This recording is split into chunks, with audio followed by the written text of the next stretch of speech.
Hello friends, welcome to Puja boutique. आप सब कैसे हो? आई होप आप सब बहुत अच्छे होंगे।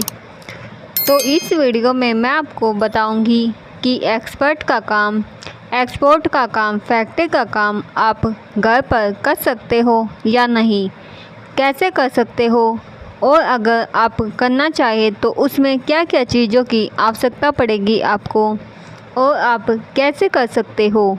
तो इस वीडियो में आपको मैं पूरी डिटेल्स की जानकारी दूंगी, पूरी डिटेल्स बताऊंगी, जिससे आपको बहुत ही हेल्प मिलेगी और आप घर से बहुत अच्छे से काम कर पाओगे।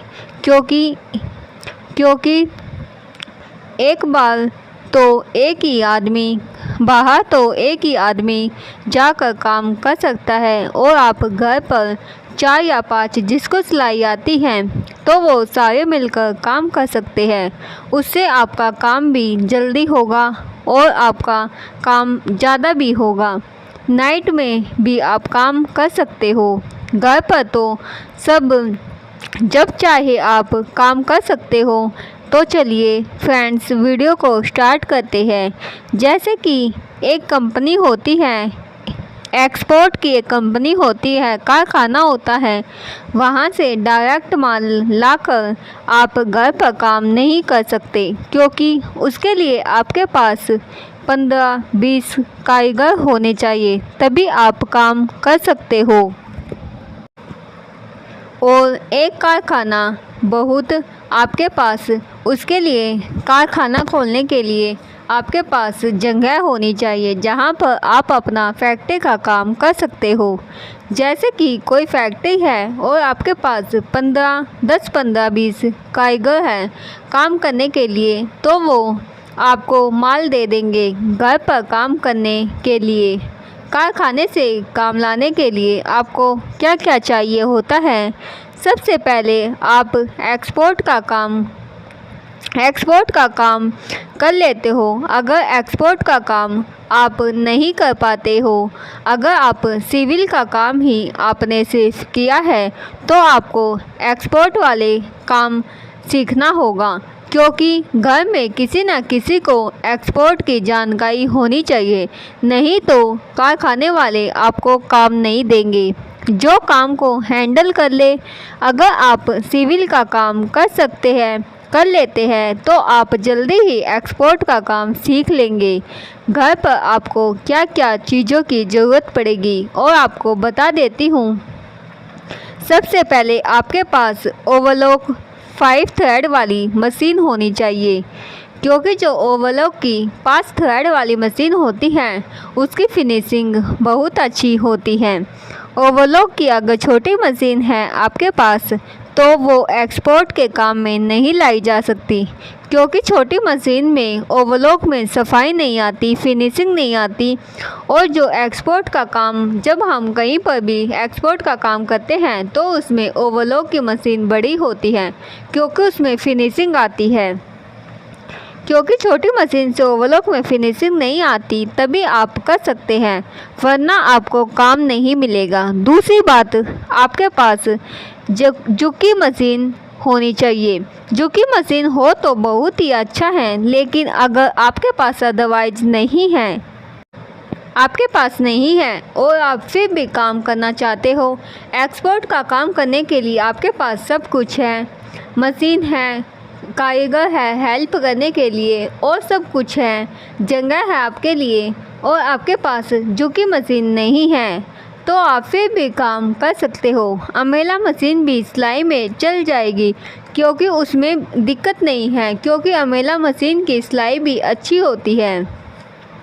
और आपके पास जितने लोग हेल्पर के लिए काम करेंगे, जितने आपके पास कारीगर होंगे, जितने आप काम करवाने के लिए रखोगे, उनके लिए उतनी ही आपके पास मशीन होनी चाहिए।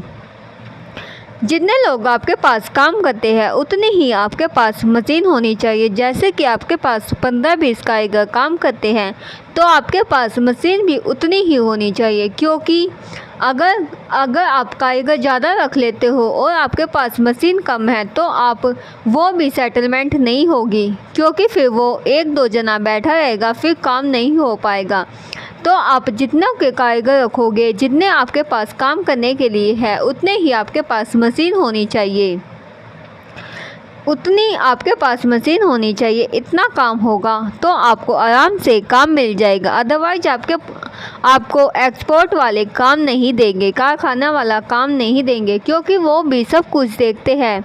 आपके पास एक तो आपके पास कारखाना के खोलने के लिए जगह होनी चाहिए, दूसरा आपके पास मशीन होनी चाहिए। जितने बंदे आपके साथ काम करेंगे उनके लिए आपके पास अलग अलग मशीन होनी चाहिए, प्रेस होनी चाहिए करने के लिए, थ्रेड काटने के लिए धागे वगैरह, इनके लिए भी अलग बंदे होने चाहिए। तो बहुत सारी चीज़ें होती हैं जो होने चाहिए आपके पास। अगर सिविल का काम करते हैं और आप डायरेक्ट काम ले आए, उससे आपको काम होगा नहीं, क्योंकि उसमें भी आपको प्रॉब्लम आएगी। क्योंकि अगर आप सिविल का काम करते हैं और आप जाकर डायरेक्ट वहाँ से माल लेकर आओगे और आपको एक्सपोर्ट की नॉलेज नहीं है, तो उससे भी आपको बेनिफिट नहीं होगा। क्योंकि एक्सपोर्ट का काम करने के लिए आपको पहले उसको समझना होगा, काम को, कि कैसे काम करना है, क्या करना है। उसके लिए हमें प्रॉपर नॉलेज होनी चाहिए। उसके बाद ही आप कारखाने का काम को स्टार्ट कर सकते हो अपने घर में। हाँ, कारखाना खोलने के लिए आपको बहुत ही बेनिफिट होते हैं। एक तो आपका टाइम बच जाएगा, कहीं भी आप जाओगे तो उसका आपका टाइम बच जाएगा, और ऊपर से आप दूसरे इंसान को भी उसको हेल्प कर सकते हो काम देकर। पर उसमें भी बहुत जिम्मेदारी होती है। काम आप कैसे हैंडल कर सकते हो, वो सब कुछ आपको देखना पड़ेगा। उसके लिए आपको पहले एक्सपोर्ट का काम सीखना होगा, देखना पड़ेगा कि आपको कैसे हैंडल करना है सब कुछ। उसके बाद ही आपको एक्सपोर्ट का काम मिलता है।